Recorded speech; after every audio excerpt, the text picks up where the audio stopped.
all the old masters, that's how they learned how to do like basically everything. Leonardo da Vinci. He didn't like get good by just sitting down and drawing the Vesuvius Man. I think he was like, master, how do I learn? And master was like, shut up, just keep sketching and drawing. And he was like, this is so boring. And he was like, shut up, Leonardo. Just copy, just keep drawing and just keep copying everything you see. And guess what? He's one of the best. I think we forget that that's like kind of a critical element of art. We are, in copying anything, we are committing what we're looking at to like our visual dictionary, our memory, right?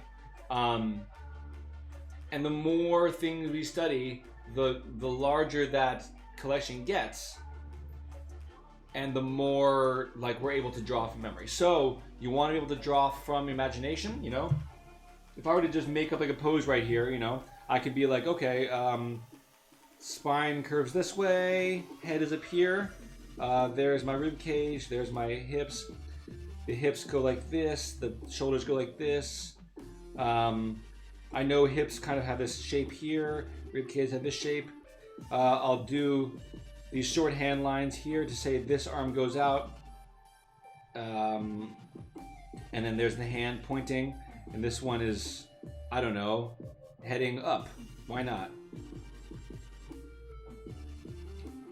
But because I've drawn so many poses that kind of had this going on, suddenly it seems convincing, right?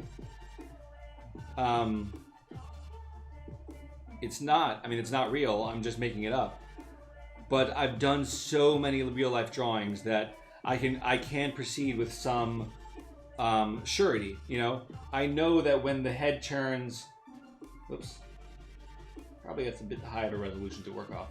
When the head turns this way, the sternobasta whatever comes down from the root of the ear down through the throat. So there's the ear, and then it connects right there in the middle. And that middle line, I follow down through the middle there. If it's a woman, the breasts are somewhere around here, the rib cage is here, belly button,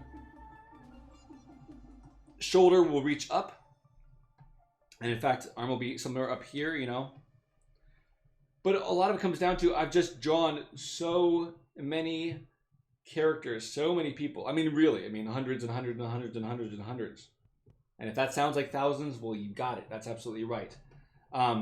Yeah, so that's how you do it. Well, actually, I don't know why I erased that. I just might as well just keep it and move on to the next one. But, I am a quote-unquote veteran artist, which is a joke because I'm only in my 30s, and I won't consider myself a real veteran until I'm, like, in my 50s or 60s. But I've been doing art my whole life. I study from reality and from real life all of the time. In fact, I still don't do it nearly enough, honestly. I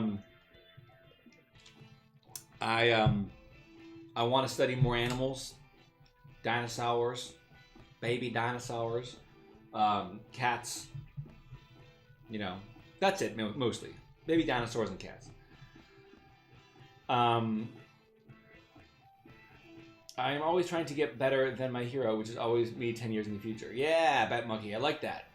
Just trying to keep beating up on future you. When you are first learning gesture, should you start with body and hips first and build out, or go head down? Or does it not matter which? I would say start from the core. So start from the... What are you doing? Oh, I'm on the wrong brush. Head, rib cage, hips. And then determine what's going on here. And then when we're doing gestures, remember, gesture is a lot less about constructing the specifics of something and much more about getting the general thrust and flow. So, in fact, head, if you can work all the way down through the legs, that would be great, really, because a lot of it's a subtle balance, right?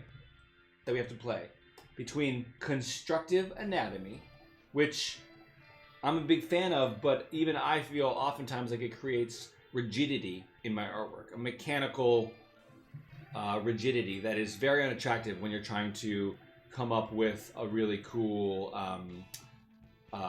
pose. And I find that it gets in the way of trying to create fluid gestures, that mechanical build-up. So you're trying to balance that with actually a much more loose whole body approach, right? I'm drawing here from a reference of a woman, or just like a runner or something, but she's kind of stretching in place, looking totally hot, of course.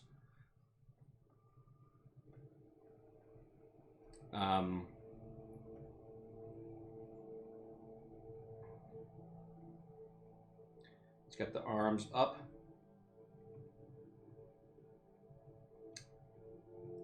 And then she's like adjusting her hair or what have you. It's not my best illustration. That's all right. Yeah. Remember, guys, I think it's important. Let me just say this one thing. When you're doing gesture drawings and things aren't going your way, keep going. Don't keep going on the same drawing. I mean, you can hammer at it for a little bit, but at a certain point, just move on. Just move on. Because honestly, when it starts getting hard, that's when you're starting to actually learn something. When you're getting frustrated, it's the same thing as when you're trying to bench, you know, a certain amount and you can only get like 1.5, and then you're like, oh God, I'm gonna die. Guess what? You know when most muscle mass is cultivated? At that point. The point at which you can't do anything anymore. The point at which the pain takes over. That's when you become Arnold. That's when you're getting in the good workout. That's something I need to remind myself too. I go to the gym all the time, and I go there, you know, long enough